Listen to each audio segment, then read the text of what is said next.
Hi, this video is about my 2022 Tesla Model 3, and this is the standard range version of the car with LFP battery in it.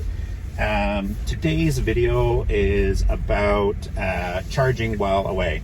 I'm having some charging issues. I've made a couple other videos. You can check them out. I've got one about my wall charger. I'm having some issues with that, so you can check that out and see that. But basically this is about so we went from London to Brampton, which is near Toronto, to go to my daughter's cheerleading, and we booked a hotel there. I think we booked it a long time ago, and never even thought about booking one with a Tesla charger, so it did not have one. There wasn't even one really close.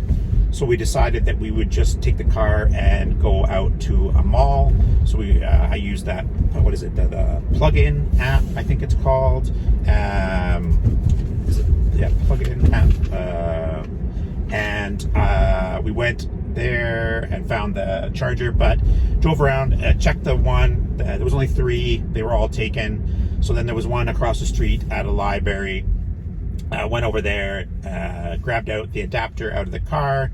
Speaking of that, I don't know if, I didn't know this, but you don't get a NEMA charger in your thing. You just get the regular socket, but you get that little charger cable connection in there.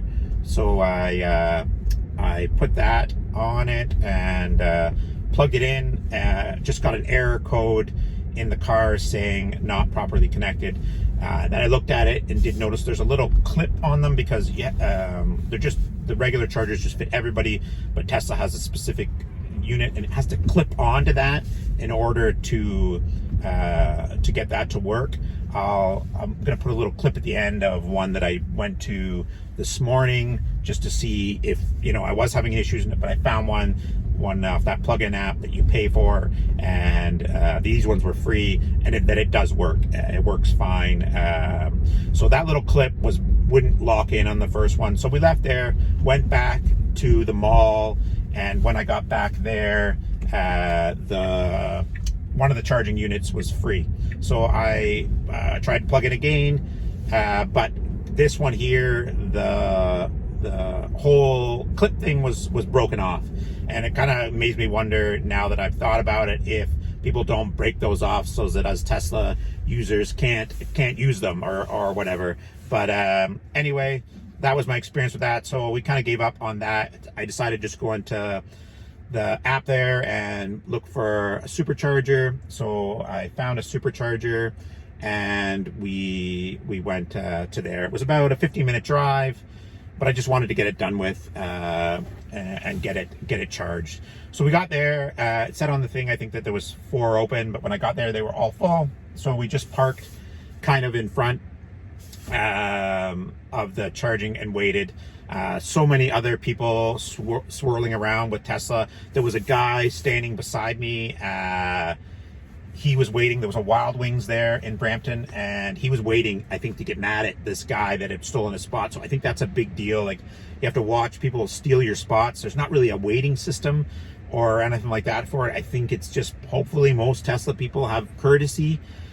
Speaking of that, like, when I pulled in, another guy pulled beside me, and I opened my window and talked to him, just saying I was new to this, and he gave me a lot of information. He had an older Tesla Model 3, and he said that most people are pretty good at kind of doing what I was doing. And he said that I could go first, but there is some people that just steal your spot. They don't really care. They pull in, and there we go. So me and him get to go. I go first, and he goes shortly after. First one was broken, sadly. It doesn't happen, I guess, as often with the paid superchargers, but this case was. I thought it was just me, but I asked the guy. He said it happens. He said you'll know when it works because it automatically works. You have to have some way of paying to update it on your credit card. It did let me run it, but I hadn't updated that. And then I got a warning sign afterwards saying that I needed to update my my payment information. So I did do that. Updated PayPal and got the charging, so that worked out good. So, I think the charging, because you can only go to 80%. So that was about, I would say about 20 minutes, and it cost me $16 to get fully charged, which wasn't so bad. We just sat around. Maybe I'll put a little clip or whatever, and watched videos with my kids, and my wife went shopping.